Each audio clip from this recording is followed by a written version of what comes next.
Good morning everyone.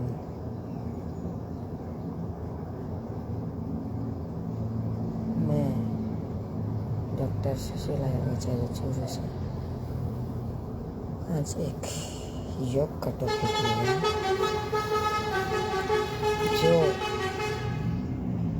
इस प्रकार से आपने देखा होगा, सुना होगा कि गीता में कई प्रकार के योग हैं और योग सूत्र में भी कई प्रकार के योग की चर्चा की गई, जिसमें एक योग ज्ञान योग भी है, जिसका गीता में और योग सूत्र में बहुत ही महत्व है।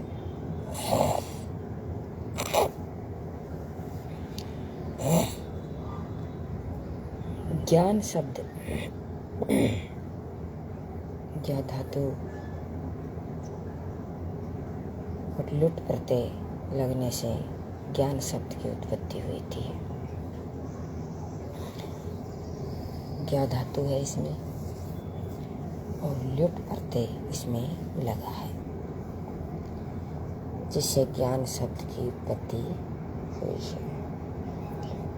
ज्ञान शब्द से कीमत अर्थ क्या होता है, मतलब परिभाषा क्या है इसकी, किसे कहते हैं इसे? जानकारी प्राप्त करना। ज्ञान मतलब जानकारी प्राप्त करना, नॉलेज होना या स्वरूप का पता चलना, या कोई चीज़ है जैसे ये बाल्टी है, इस बाल्टी के बारे में हमें पूरा ज्ञान प्राप्त करना, मतलब इसका स्वरूप का, इसकी जानकारी होना, ये सब प्रकार की होता है। जो हम देखने की जानकारी हम आँखों से देख सकते हैं, शब्दों की जानकारी हम कानों से प्राप्त कर सकते हैं, स्पर्श की जानकारी हम त्वचा से प्राप्त कर सकते हैं, रस की जानकारी हम जिह्वा से प्राप्त कर सकते हैं, गंध की जानकारी हम नासिका से प्राप्त कर सकते हैं।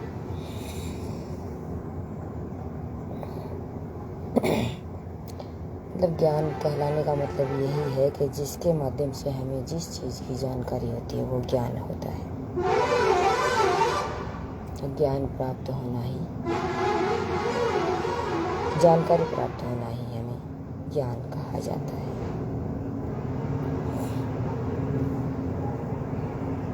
वो हम पुस्तक से भी ले सकते हैं, ग्रंथों से भी ले सकते हैं, और भी बहुत सारी चीज़ें ऐसी हैं जैसे हमारी ज्ञानेंद्रियाँ हैं, कर्मेंद्रियाँ, इससे भी हम ज्ञान प्राप्त कर सकते हैं।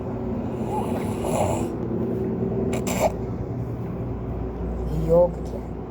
योग जिसके माध्यम से, जिस पदार्थ के माध्यम से जोड़ना भी होता है, योग मतलब साधना भी होता है, समाधि भी होता है। विशेष तौर से योग सूत्र में और मतलब समाधि के लिए इसे कहा गया है योग के बारे में। तो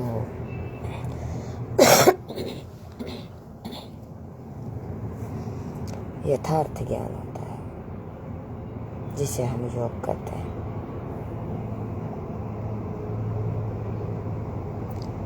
जिस एक स्वाभाविक मार्ग होता है जिसके माध्यम से हम यथार्थ ज्ञान को प्राप्त करते हैं।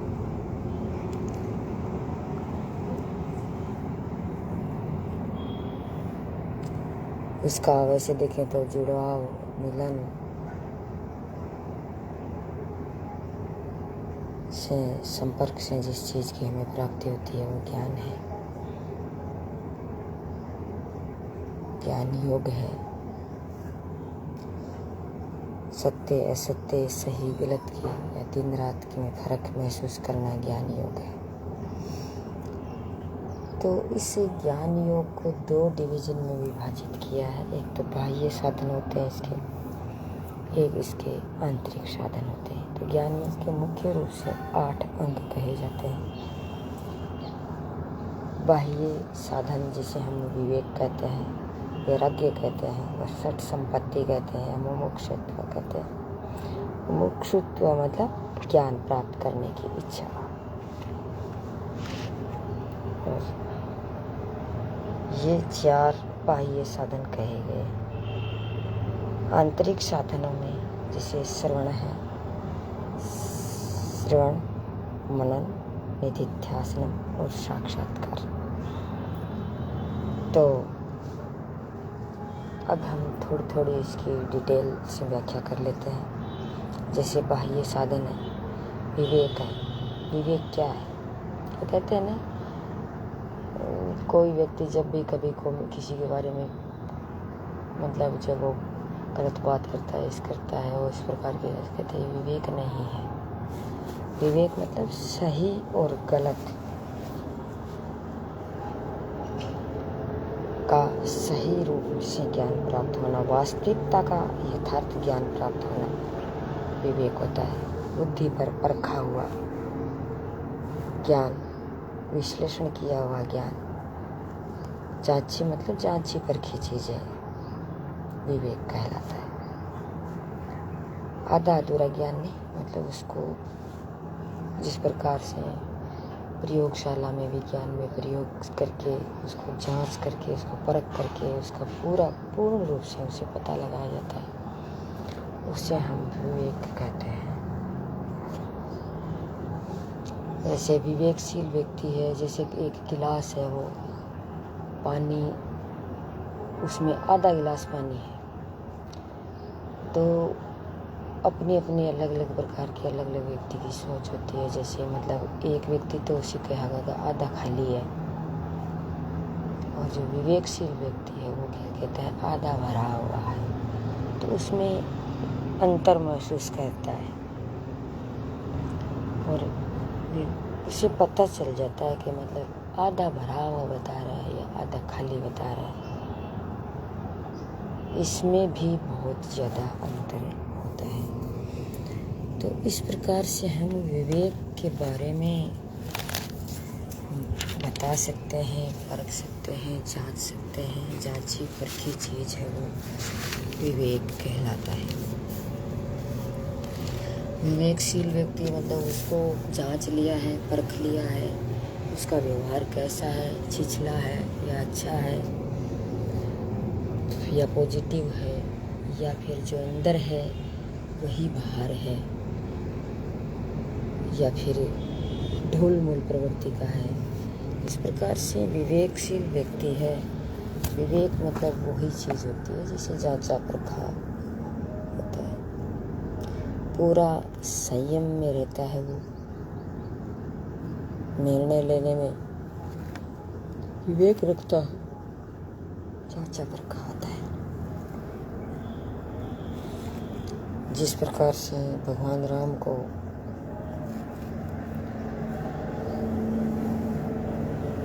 वनवास मिला था, तो बहुत से लोगों ने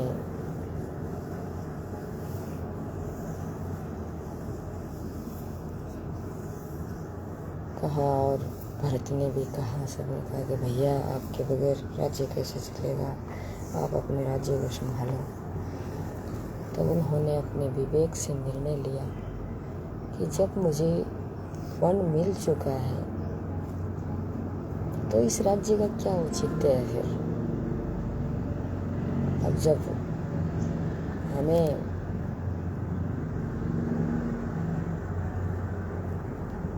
अपनी माता के द्वारा, पिता के द्वारा जो भी मुझे काम करने को मिला है, तो फिर इन चीज़ों का राज्य का कोई औचित्य नहीं, ये मेरे लिए नष्ट हुए के समान है। तो उन्होंने अपने विवेक का परिचय दिया।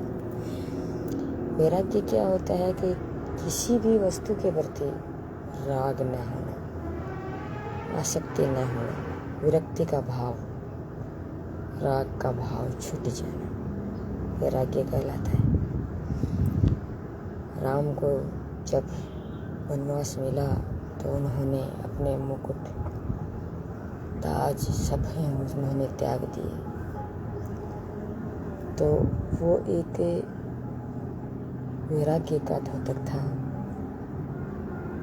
उसका उस मुकुट, उस ताज, उस राज्य से वैराग्य हो चुका था। वो उसे छोड़ चुका था।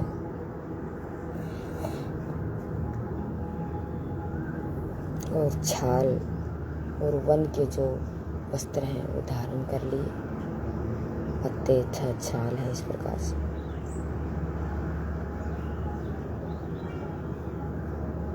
तो उसके पापा ने कहा कि बेटा इस मुकुट को, इसको मत छोड़ो। बोले पापा ये मुकुट जब मुझे मन मिल गया है तो इस मुकुट का क्या औचित्य है? वन में वन का ही वेश होना चाहिए। तो उसे वैराग्य हो चुका था। एक विवेकशील व्यक्ति का एक निर्णय था। फिर आता है षट संपत्ति। षट संपत्ति मतलब 6 संपत्ति।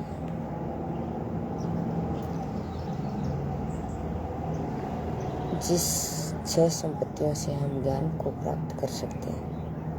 एक तो सम मतलब मन को एकाग्र रखना, मन का निग्रह करना, मन को भटकने नहीं देना। सम मतलब समान बनाए रखना। समत्व योग उच्चते, जिस प्रकार से योग में होता है समता का भाव बनाए रखना। इससे हमें ज्ञान प्राप्त होता है। दमन, दम मतलब इंद्रियों का दमन करना। इंद्रियां आसक्ति की तरफ भागती है, उसका दमन करना, ये एक सत संपत्ति का हिस्सा है। मतलब उसको इंद्रियों पर नियंत्रण कर लेना, उसका दमन कर देना। उपरति मतलब उदासीन भाव। वस्तु मिलने चले जाने से कोई भी दुख नहीं होना। उपरति मतलब मुझे कोई चीज़ मिली है, जैसे राम को मुकुट मिला था या अब वो चला गया है, तो उससे उसको कोई फर्क पड़ने वाला नहीं, उससे कोई दुख नहीं है। आया तो ठीक है, जो चला गया तो ठीक है, कोई बात नहीं। तितिक्षा, द्वंद्वों को सहन करना, आराम से प्रसन्न पूर्वक सहन करना, तब कहा जाता है तितिक्षा। यही है कि द्वंद्वों को सहन करना। दुख मिलता है, सुख मिलता है, आराम मिलता है, तप मिलता है, उसमें संतुष्ट रहना। समाधान, चित्त को अच्छे कामों में लगाना मतलब समाधान। चित्त का समाधान, राग द्वेष को छोड़ करके चित्त को एकाग्र करना और निरुद्ध करना, ये समाधान है। जो चित्त को क्या करना है, राग और द्वेष को छोड़ देना, एकाग्र चित्त को एकाग्र और निरुद्ध कर लेना, संशय और डाउट को छोड़ देना, ये समाधान है। श्रद्धा, डेडिकेशन, सभी ग्रंथों में श्रद्धा रखना। किसी भी प्रकार के कोई भी ग्रंथ है उसमें अश्रद्धा का भाव नहीं रखना, श्रद्धा का भाव रखना। मोक्ष की तीव्र इच्छा।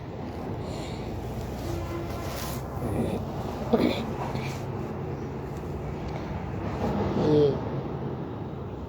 मोक्ष के लिए, समाधि के लिए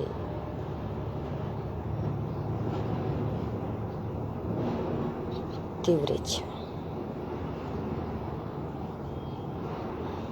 फिर आता है आंतरिक साधन। आंतरिक साधन में आता है श्रवण मतलब सुनने का भाव। सामने वाले की जो भी कुछ हमें सुनाता है तो उसके प्रति धैर्य से और एकाग्रता से सुनने का भाव। मनन मतलब मनन करना, उसके बारे में जानना, जो बता रहा है उसके बारे में मनन करना। गुणना, निधिध्यासनम, ध्यान में रखना और वो चीज़ें जो गुणी है, सुनी है, उसको निधिध्यासनम मतलब उसको अपने व्यवहार में उतारना। साक्षात्कार, मुक्ति की प्राप्ति, मुक्त हो जाना। साधना, समाधि में लीन होना जाना। ये ज्ञान के कुछ पॉइंट है जो ज्ञान योग है। इसके बारे में मैंने कुछ आपको ये चीज़ बताई। व्यक्ति हवा में जीते हैं, लोगों को तकलीफ देते हैं, खुद संतुष्ट रहना चाहते हैं, अगले को तकलीफ देते हैं चाहे किसी प्रकार की हो, खुद धनवान बनना चाहते हैं, अगला चाहे तकलीफ में हो चाहे उसे 2 रोटी खाने को मिले या न मिले, खुद मतलब अपने आप में मस्त रहना चाहते हैं, खाना पीना अच्छा ऐसा आराम से जिंदगी जीना चाहते हैं, किसी के प्रति दया का, करुणा का, उपेक्षा का अलग अलग प्रकार से, जैसे गीता इसमें योग में बताया है, 33वां सूत्र है।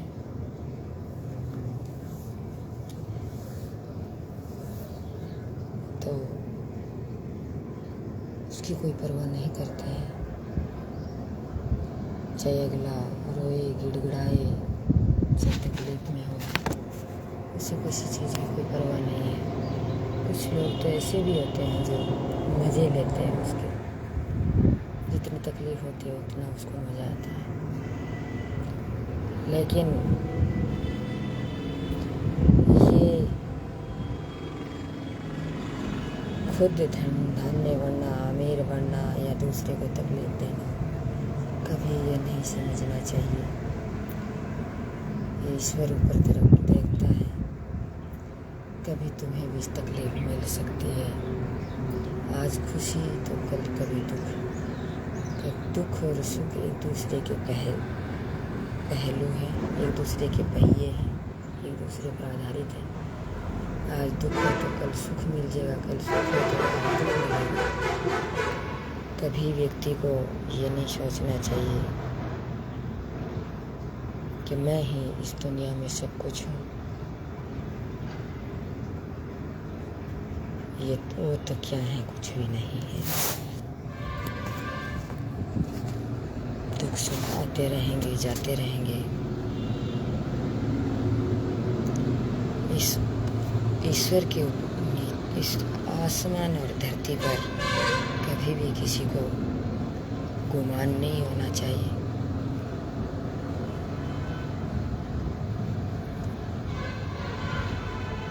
बनती और बिगड़ती सभी की है।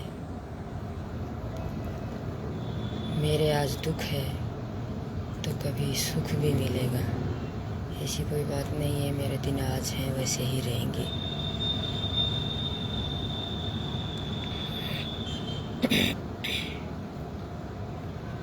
घमंड इस भगवान के नीचे किसी का नहीं चलता।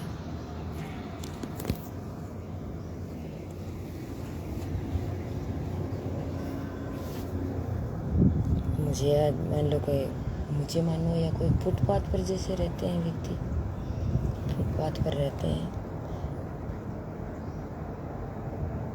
वो भी जैसे वो एक वक्त की रोटी नहीं मिलती थी और आज वो सिंगर बने हुए हैं, ऐसे और आराम की ज़िंदगी जी रहे हैं।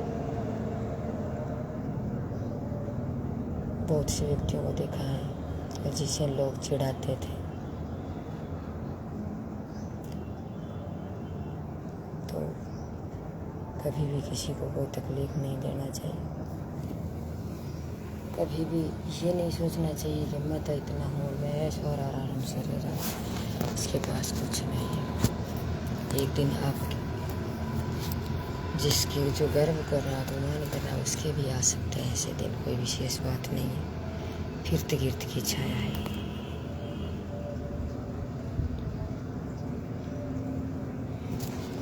तो आज बस इतना ही। जय हिंद, जय भारत।